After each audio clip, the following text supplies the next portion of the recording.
Bienvenidos a esta clase de Estudios Sociales y Formación Ciudadana. Mi nombre es Marlon Escobar y te doy la bienvenida y gracias por estar aquí, realmente.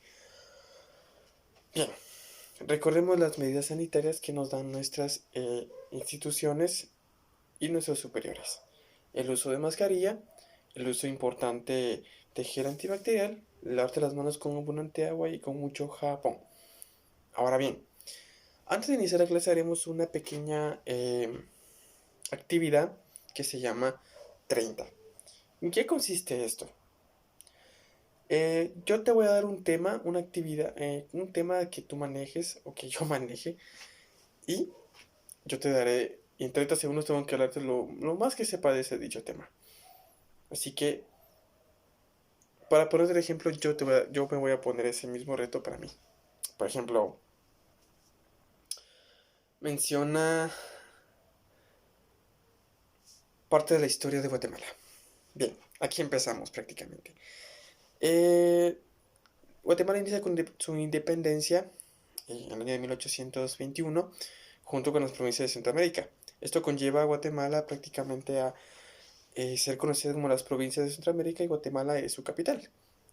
Eh, Sucede una anexión a México, se independizan de nuevo en 1824, conociendo a la Federación Centroamericana, muchos conflictos, termina siendo otra independencia en el año de 1847. Y hasta ahí me quedé. Esto trata mucho de esa actividad, de procrear prácticamente tus conocimientos sobre un tema. Yo elegí la historia de Guatemala porque es una historia muy fascinante. Realmente es importante conocer la historia del país para poder explicarla de mejor manera. Ahora bien, nuestro tema de hoy es la contrarrevolución. ¿Pero qué es la contrarrevolución? Es lo contrario a lo que ocurre en 1944 en la conocida Revolución de Octubre, que hoy por hoy es una fiesta muy conocida y hasta tenemos un día feriado por los 10 años de oro o de primavera, como se conoce también, de Guatemala. Pero ¿en qué consiste la contrarrevolución? Digamos que, bueno, no digamos, prácticamente es la caída del gobierno de Jacobo Arbenz y el final de la época de oro de Guatemala. Pero ¿cómo se inicia esto? Desde los gobiernos liberales de Justo Rufino Barrios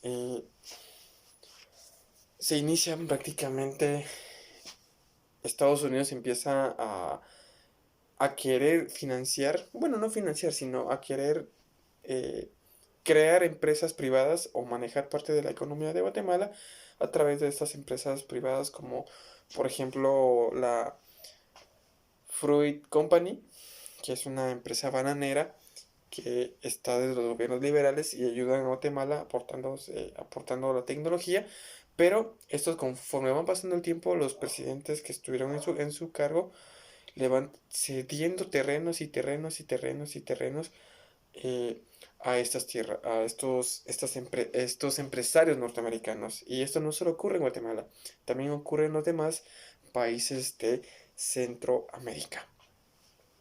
Ahora bien, esto fue un movimiento muy apoyado durante el gobierno de Gustavo Estrada Cabrera de 1898 hasta 1920.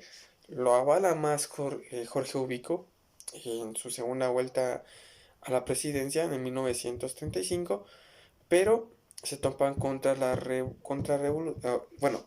con la revolución, prácticamente, perdón, eh, de Jacobo Arbenz en 1944 con la Revolución de Octubre.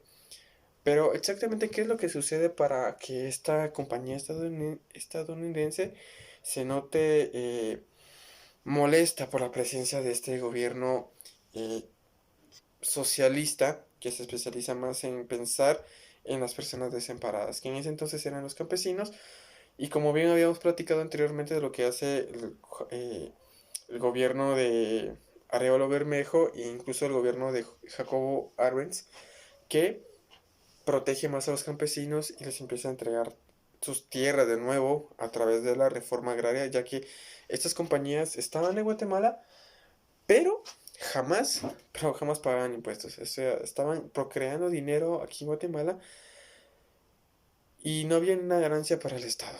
O sea, se estaban prácticamente apoderando del país. Cosa que Jacobo Arbenz tiene a partir de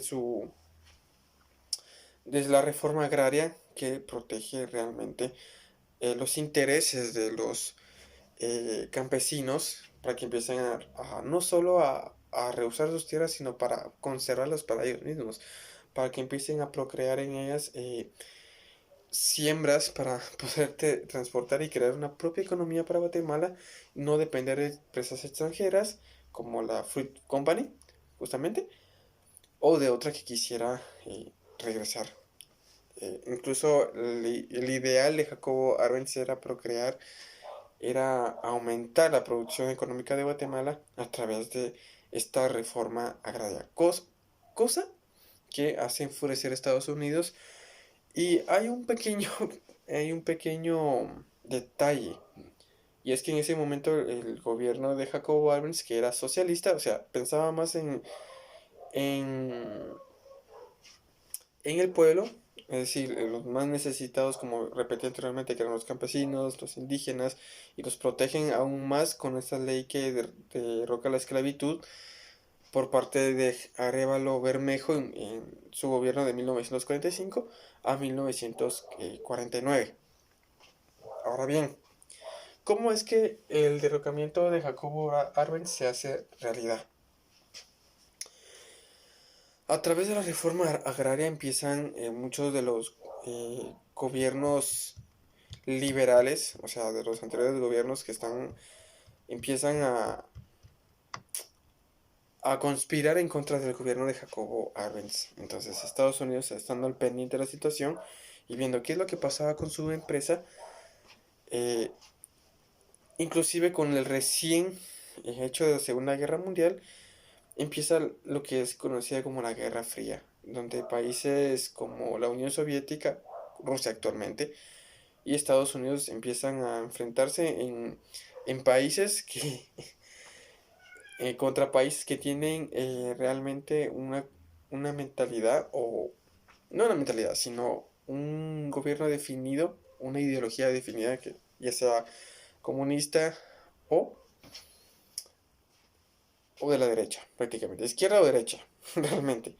Entonces, a través de la Guerra Fría, que estaba sucediendo entonces eh, en ese entonces, Estados Unidos empieza a sentirse paranoico a ver cómo reacciona Guatemala, incluso llegando a pensar que incluso el gobierno de Jacobo estaba a favor del comunismo. Entonces, junto con los demás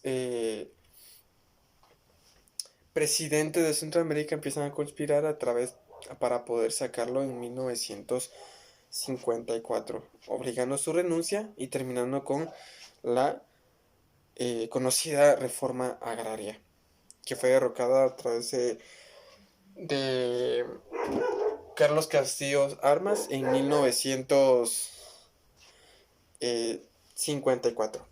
Ahora bien, ¿cómo es que se logra eso? A través de la CIA en Centroamérica, las Fuerzas Armadas en contra del gobierno de Arbenz se juntan en 1953 en las fronteras del país. Esto pone en alerta a Jacobo, pero incluso con las conspiraciones y muchas personas que empiezan a conspirar en contra de cómo se movía Jacobo, lo empiezan a abandonar y teniendo un poder muy limitado del ejército de Guatemala, no puede prácticamente hacerle frente a esto, aunque no hubo una conquista total, se van entrando al país poco a poco. Entonces, ¿qué es lo que pasa con esto? Em, Al verse acorralado, bueno, no acorralado prácticamente, Jacobo renuncia en junio de 1954, el 27, poniendo así el fin del gobierno eh, revolucionario de Jacobo Arbenz. Ahora bien, el 3 de julio de 1954, quien fue uno de los conspiradores mayores prácticamente que tuvo el poder, y el apoyo de tanto de Estados Unidos como de Centroamérica fue Castillo Armas, que a través del ejército entra a Guatemala triunfante en 1954. Entonces, ¿qué es lo que pasa? Jacobo Arbenz es exiliado del país y termina saliendo de Guatemala hacia México. Y así empieza prácticamente, y así es como termina este gobierno o esta época de oro, y así es porque se le llama la contrarrevolución. Ahora bien, antes de terminar la clase quiero que tú apuntes en tu cuaderno lo interesante de este tema.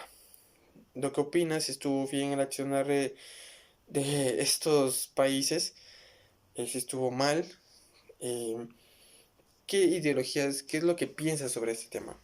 Apúntalo muy bien y puedes compartirlo con algún familiar. Gracias por estar aquí, soy Marlon Escobar y para mí es todo un placer. Adiós.